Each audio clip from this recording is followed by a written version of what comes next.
พี่น้องโอ้ยว่าใจก่อยสลายว่าใจก่อยสลายฟิล์มฐานินค่อยได้ใช้แค่เก้าสมัยไปงอดสมัย40ไงหลังทวนพี่น้องเอ้ยรุดตนศาสตร์น้องฟิล์มค่อยหายสมัยที่10ไปแข่งกันกับน้องก้าวผู้ท้าชิงจากกรุงเทพมหานครพี่น้องเอ๋ยชีวิตน้องก้าวกับตาลิโตนอยู่สู่การสู่งานเรียนอยู่สันม.3กำลังสิขึ้นม.4พ่อแม่ขายกับเผาพี่น้องเอ๋ยห่อละ20 บาทมานี่กันขาดเบิดเงินทุนกับขาดเงินทุนไปเดี๋ยวบัดนี้เนี่ยตอนแรกนะเก็บเงินสิซื้อกีตาร์ได้ประมาณ5,000สิไปซื้อกีตาร์แจ้งดนตรีไปเฮ็ดเปิดหมวกบัดนี้พ่อกับแม่ว่าบ่มีเงินลงทุนขายผักกะเพราแล้วก็เลยเสียสละเอาเงิน5,000เจ้าของมาให้พ่อแม่ตัดเรื่องฝันเจ้าของออกไปเลยว่าจะไปซื้อเครื่องดนตรีบ่ได้ซื้อซ้ำโอ้ยดูตนชาติให้ผู้นี้ก็ได้ก็เลยมาร้องเพลงเพียสิได้เงินไปปิดหนี้ปิดสินให้พ่อให้แม่พร้อมนั่นละพี่น้องเอ๋ยมาร้องเพลงกับผลงานเพลงต้องมีสักวันต้องมีสักวันในเงาเสียงของศิลปินผู้ย่านแม่งอดกอดจักรพันธ์อาบน้ำที่จันทบุรี กอดจักรพันธ์อาบก้อนบุรีร้องม่วนเราเคยอยู่วงไทยเดิมนะวงติตีละนะตุ้งตุ้งลุงแล้วก็เป็นนักร้องน้ำนะพี่เสด็จก็ว่าร้องม่วนอยู่แต่ว่าฟังไปฟังมาหนึ่งคือเหมือนกับกินอายของเพลงไทยเดิมว่าซั่นว่านั่นล่ะคุณครูส้มผู้ก็ย่องว่าร้องดีอยู่แต่ก็มีกินอายของไทยเดิมผู้สลาก็ว่าร้องดีร้องม่วนเป็นสไตล์ของน้องเป็นอีกรูปแบบนึงว่าซั่นว่านั่นน่ะก็มีคนย่องเล่าหลายอยู่พี่น้องเอ่ยแต่ฝั่งของเซมเฮาบ่เนี่ยฟิ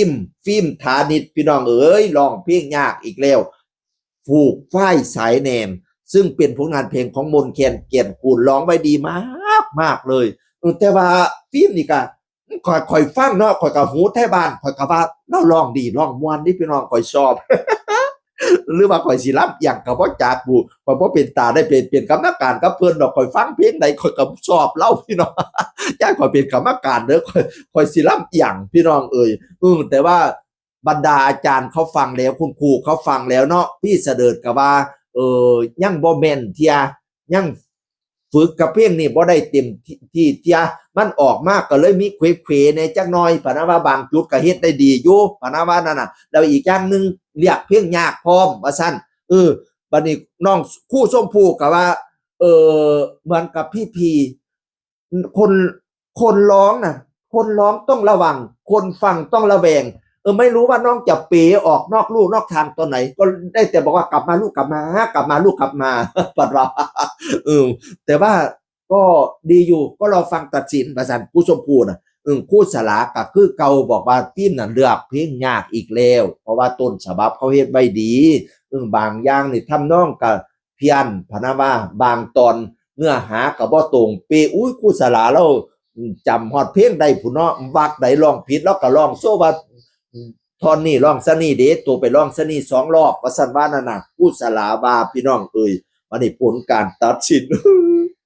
ตอนแรกก็ดีใจอยู่ผู้สมผู้น่ะเปิดผู้แรกฟิล์มมาสั่นมาโอ้ยขอเห็นฟิล์มก็ดีใจนับแล้ว1-1ผู้ที่2พี่เสริฐ9ว่าสั่นว่าโอ้ยเป้วเราค่อยนะโอ้ยตาย1-1สู่ใดบ่เนาะสู่ใดบ่มาครูสลาเป็นคนตัดสินครูสลาก็ให้9อีกสรุปแล้วน้องก้าวได้แซ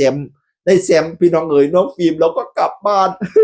เสียใจน้ำแต่ฟิล์มกับขอบบุญขอบคุณสุผู้สุคนขอบคุณพิธีกรพี่แฟงขอบคุณทีมงานขอบคุณครูบาอาจารย์ที่ให้คำแนะนำหลายอันหลายอย่างก็สิไ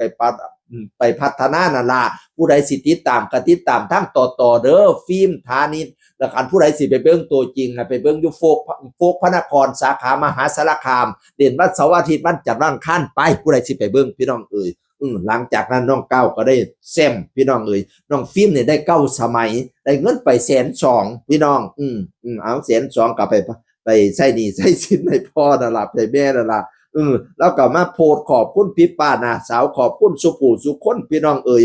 แล้วผู้ใดสิติดต่องานก็ติดต่อไปได้ตอนนี้ก็งานเข้ามาทยอยเข้ามานั่นล่ะมีคนฮักเราหลายคนแล้วก็ขอบคุณว่าซั่นว่าแต่เสียดายอยู่น้องก้าวน่ะเป็นแชมป์ก็ได้เป็นแชมป์ได้สมัยเดียวแม่พี่น้อง